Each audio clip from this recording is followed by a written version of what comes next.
Anda telah mengunduh podcast yang dipaparkan oleh Pendeta Dr. Erastus Sabdono ini dari truth.id/voice. Selamat mendengarkan podcast ini. Saudara-saudara yang terkasih dalam Tuhan, kebenaran hari ini berjudul semakin sukar melepaskan. Apa yang dimaksud dengan semakin sukar melepaskan? Satu pertanyaan yang penting untuk kita renungkan, ya. Barang atau bagian apa dalam diri kita yang kita pandang paling berharga? Uang atau harta? Nama baik, harga diri, keluarga, pasangan hidup, binatang peliharaan, lukisan, atau barang antik bagi yang menyukai barang seni, dan atau yang lainnya. Renungkan dengan serius, ya. Seberapa puas kita menikmatinya? Berapa lama sih kita akan dapat menikmatinya? Lalu kemudian apa dampak atau akibat memiliki dan menikmati hal tersebut? Pertanyaan ini mengiring kita berpikir sehat, cerdas, dan rohani. Pertanyaan ini bisa dianggap mengganggu kebahagiaan hidup kita, atau sebaliknya, bisa menyempurnakan kebahagiaan hidup kita.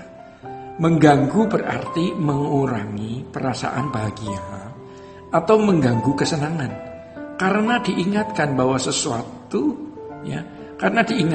suatu saat apa yang kita miliki akan kita lepaskan. Dan ternyata segala sesuatu yang kita miliki atau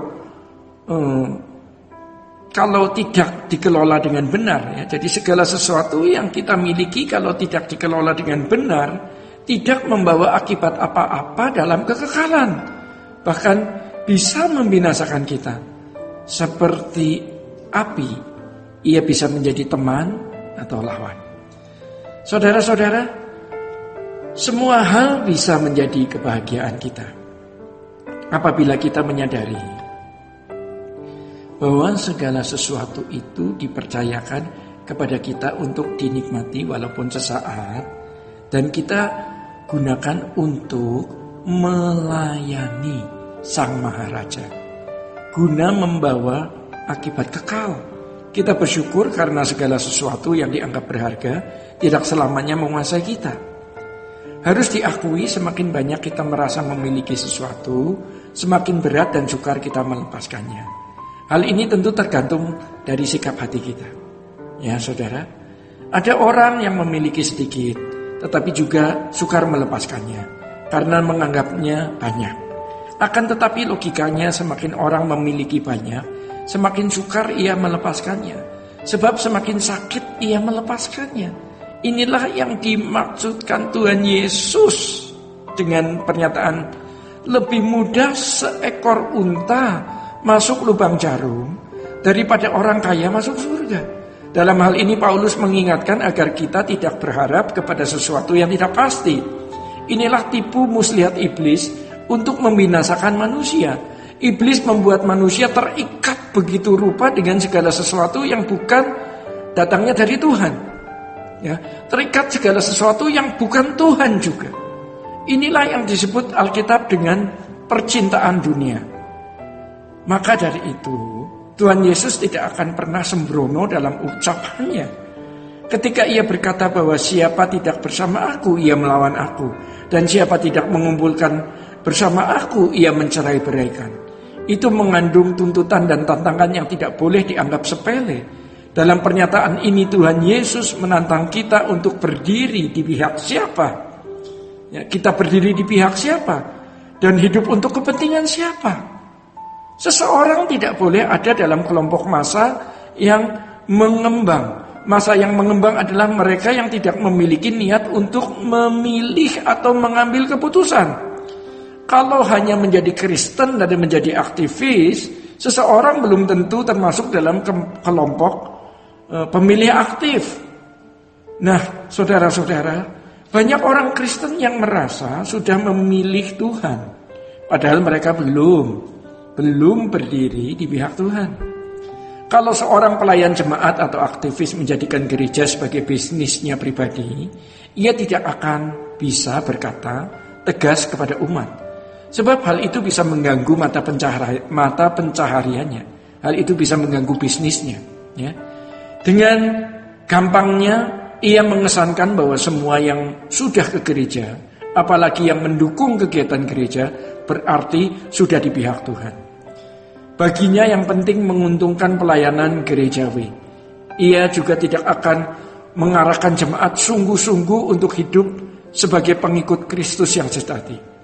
Sebab dirinya sendiri juga belum menjadi pengikut Kristus yang sejati. Mereka belum mengerti kepentingan Tuhan. Hal ini pun dipandang wajar oleh jemaat yang digembalakan karena membuat hidup mereka nyaman.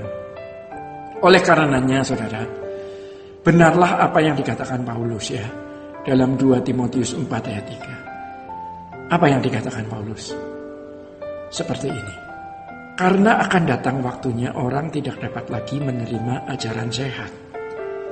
Tetapi mereka akan mengumpulkan guru-guru menurut kehendaknya untuk memuaskan keinginan telinganya. Untuk mereka ini, ya, pada bagian lain Paulus menyatakan kesudahan mereka ialah kebinasaan.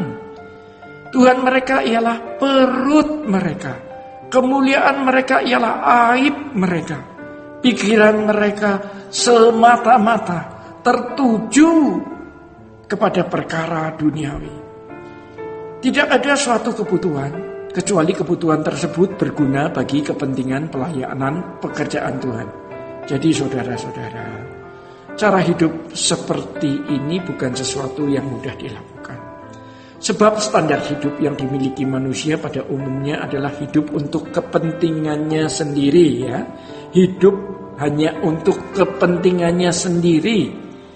Hidup untuk diri sendiri dianggap sebagai nilai umum yang tidak menyalahi kesantunan hidup. Hal itu memang tidak menyalahi kesantunan hidup di mata manusia, tetapi tidak memenuhi standar sebagai anak tebusan. Sebagai anak tebusan seorang harus hidup sepenuhnya bagi majikan yang menebusnya. Sebenarnya merupakan suatu kehormatannya, saudara, kalau kita hidup sepenuhnya bagi Sang Maharaja Tuhan Yesus, Tuhan kita. Sola Gracia. Untuk berlangganan renungan harian dalam bentuk cetak, silakan hubungi Truth Literatur di nomor telepon 0878 7870 7000. Untuk mendapatkan CD khotbah, MP3 renungan Truth, dan CD album lagu produksi Sola Gracia, Anda dapat menghubungi di hari dan jam kerja di nomor telepon 021 638 60953. Tuhan Yesus memberkati.